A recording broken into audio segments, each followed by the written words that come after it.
তো বন্ধুরা আমি আজকে চলে এসেছি দেখো পার্লারে, এসে একটু বসলাম।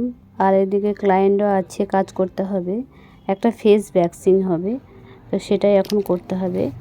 তাই চলো দেখি, ভ্যাক্সিংয়ের জন্য রেডি করছে, তারপরে ক্লায়েন্টকে আমি ডেকে নেবো। এই যে একটা দেখো ফেস ভ্যাক্সিং হবে, সেটাই এখন রেডি করছে। তা ফেস ভ্যাক্সিনটা করে নিই চলো। আর এদিকে ফেস ভ্যাক্সিন করার পর দেখো একটা হাইলাইট হবে, সেই জন্য আমি পেপারটা একটু কেটে নিচ্ছি। তা প্রায় মোটামুটি এতগুলোই কেটেছি, তো এতগুলোই থাক, যদি আবার প্রয়োজন হয় তখন আবার কেটে নেব। তো এদিকে দেখো আমার ক্লায়েন্ট শ্যাম্পু করে আসেনি, তো এখন শ্যাম্পু করা হয়েছে, হেয়ারটা ড্রাই করা হচ্ছে। তারপরে দেখো হাইলাইট করতে শুরু করে দিয়েছে।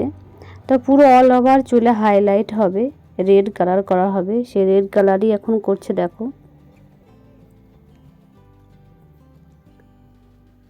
তো এই যে দেখো রেড কালার করা হচ্ছে, এদিকে একটা মাসাজ হচ্ছে। তা চলো, সবাই ভালো থেকো, বাই।